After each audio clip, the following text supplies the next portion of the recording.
Now next is here appendages. Appendages means those organs which help in movement of the organism and also they prevent from their enemies called the appendages. Okay, those organs which move from one place to another place, okay, or prevent from the enemies that organ are called the appendages. These appendages are different in different animals. Okay, like here appendages are the tentacles. You listen this name, tentacles. So tentacles are present in the hydra animals. Tentacles are present in the hydra, or hydra belong from the Coelenterata phylum. Means Coelenterata phylums, all organisms mouth is surrounded by the thread-like structure called the tentacles. These tentacles used use in locomotion, and these tentacles also prevent from the enemies. Okay, or these tentacles consist of poisonous substances called the hypnotoxin, which this poison is a more poisonous substance because this poison kill the person or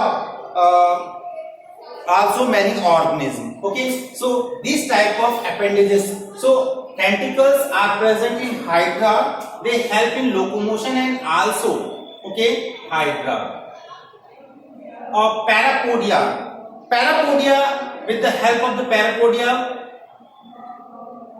Nereis is the example. Parapodia or Nereis is the belong from the Arthropoda family. So phylum. So this Nereis has a parapodia. With the help of the parapodia, they move from one place to another place. Next is a food. Food help in a locomotion in a mollusca families, mollusca phylums, animals, and tube feet. With the help of the tube feet, Echinodermata means starfish, move starfish, help in locomotion.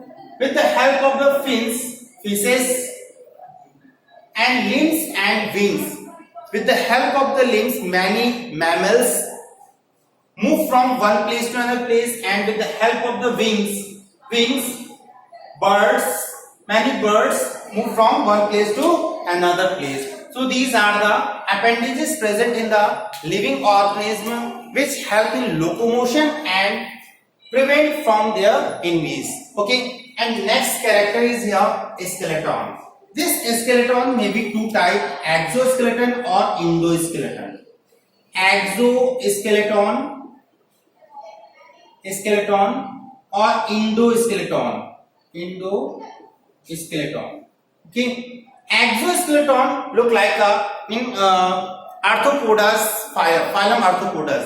Okay, in phylum Arthropodas, outer membrane means exoskeleton structure is present, which is made up of the chitinous. We observe brown skin color, which is some hardness is occur in the outer membrane of the organism, which is made up of the chitin protein. Or this chitin proteinous structure, this chitinous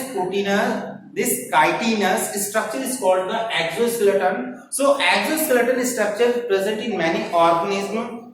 This structure is present in the Arthropodas, or it is also present in molluscas.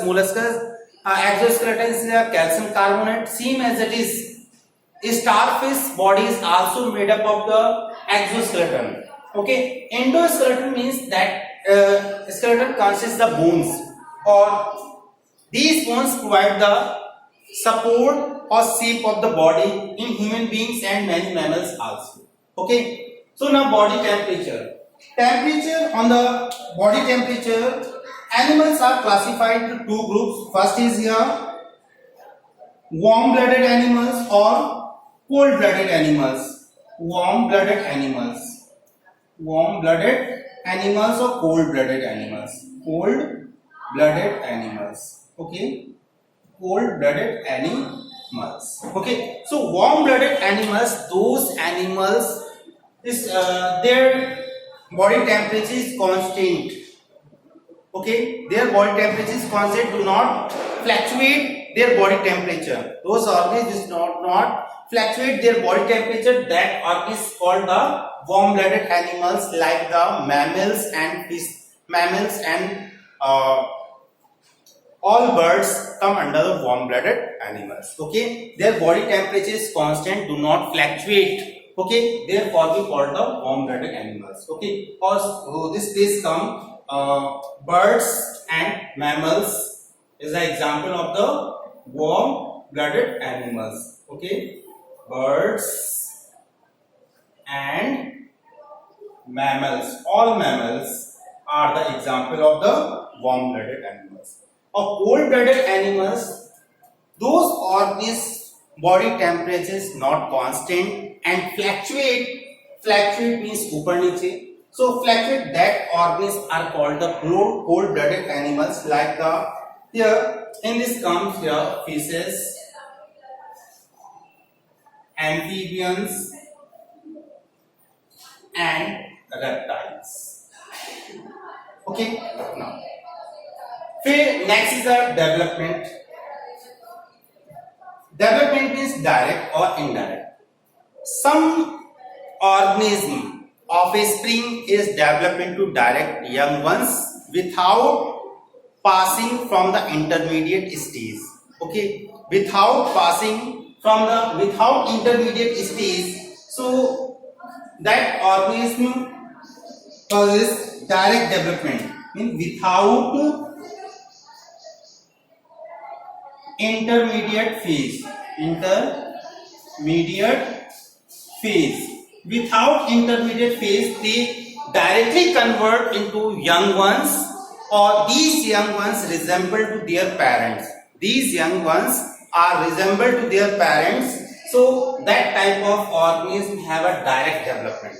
Okay, for example, all mammals. Okay, indirect development, where intermediate stage is present, intermediate phase is present, means the larval stage is present.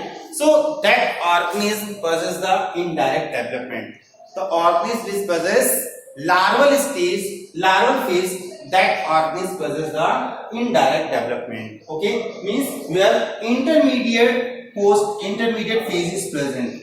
Intermediate phase is present, means here larval stage is present. So that development is called the indirect development. Okay, so today we completed your characteristics of the living organism. Okay, from the next topic we discuss the one phylum's characteristics. So first phylum we discuss in the next video, Porifera. Okay, in Porifera we use these characters. First habitat, second is habit, third is a germ layer. Okay, coelom, symmetry. So that type of characters we use for the Porifera phylum organism. Okay.